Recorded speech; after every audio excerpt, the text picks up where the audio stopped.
आदाब दोस्तों, मैं हूं जावेद अनवर और आप देख रहे हैं तरकश। कोरोना वायरस से संक्रमित मरीजों के इलाज के लिए अभी जहां दुनिया भर के शोध संस्थान और वैज्ञानिक कोविड-19 की दवा की खोज और ट्रायल में ही जुटे हैं, वहीं भारत के बाजार में योग गुरु बाबा रामदेव की पतंजलि फार्मास्यूटिकल कंपनी ने कोरोना की दवा भी बना ली है। जो दवाई कोरोनिल नाम से बाजारों में आती, उसके सिर्फ ऐलान के बाद से ही विवादों में घिरे बाबा रामदेव और उनकी पतंजलि आयुर्वेद कंपनी पर चंडीगढ़ की जिला अदालत में आपराधिक शिकायत दर्ज हो गई है।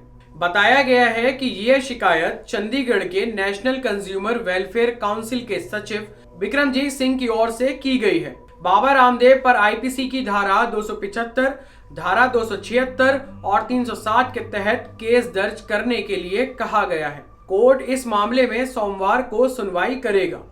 इससे पहले कोरोनिल विवाद पर पतंजलि आयुर्वेद के सीईओ आचार्य बालकृष्ण ने कहा है कि पतंजलि ने कोरोना के लिए क्लिनिकल कंट्रोल ट्रायल पूरा होने से पहले इस दवा को क्लिनिकली और लीगली कोरोना की दवा कभी भी नहीं कहा है। ये बात उन्होंने शुक्रवार को ट्वीट के जरिए कही। उन्होंने इसके अलावा बताया कि NIMS यूनिवर्सिटी जयपुर में कोरोना पॉजिटिव मरीजों पर शुभासारी वटी व अणु तेल के साथ अश्वगंधा, गिलोय, धनवटी और तुलसी घनवटी के घन सत्वों से निर्मित औषधियों का निर्धारित मात्रा में सफल क्लिनिकल परीक्षण किया गया और औषधि प्रयोग के परिणामों को 23 जून 2020 को सार्वजनिक किया गया। इस रजिस्टर्ड क्लिनिकल कंट्रोल ट्रायल के विषय में विवाद की किसी भी तरह की कोई गुंजाइश नहीं है। हमें संपूर्ण मानवता को इस कोरोना संकट से बाहर निकालने में संगठित रूप से सद्भावना युक्त मदद करने के लिए आगे आना चाहिए। बाबा रामदेव की कंपनी पतंजलि आयुर्वेद की कोरोना वायरस दवा पर चल रहे विवाद के बीच महाराष्ट्र के गृह मंत्री अनिल देशमुख ने बृहस्पतिवार को योग गुरु को आगाह किया कि राज्य सरकार नकली दवाओं की बिक्री नहीं होने देगी।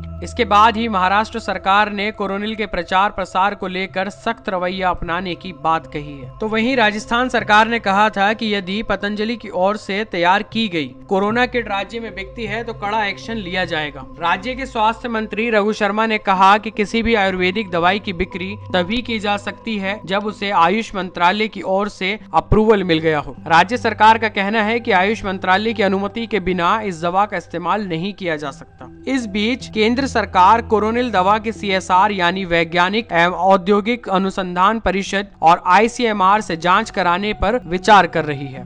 विवादों से अलग होकर देखें तो पतंजलि ने इस दवा की कीमत 600 रुपए रखी है और ये पतंजलि मेगा स्टोर पर मिलेगी। इसके साथ ही कंपनी ने ये भी कहा है कि यदि गरीब लोगों के पास दवा खरीदने के पैसे नहीं होंगे तो उन्हें ये दवा मुफ्त में दी जाएगी। इसके साथ ही कंपनी ने दवा की किट की कीमत 545 रुपए रखी है। इसी बीच विश्व स्वास्थ्य संगठन WHO के DG ने कहा है कि वैज्ञानिकों के अनुमान के अनुसार कोविड-19 वैक्सीन 1 साल या फिर उससे कम समय में आ सकती है। ये बात उन्होंने वैक्सीन के विकास, मैन्युफैक्चरिंग और वितरण में वैश्विक सहयोग की अहमियत बताते हुए कही। हालांकि गुरुवार को उन्होंने ये भी कहा कि वैक्सीन बनाना और उसे विश्व भर में पहुंचाना एक बड़ी चुनौती है, जिसमें राजनीतिक इच्छा शक्ति की जरूरत भी है। कमेंट सेक्शन में हमें जरूर बताएं कि आपको वीडियो कैसी लगी। चैनल को सब्सक्राइब करना ना भूलें। धन्यवाद।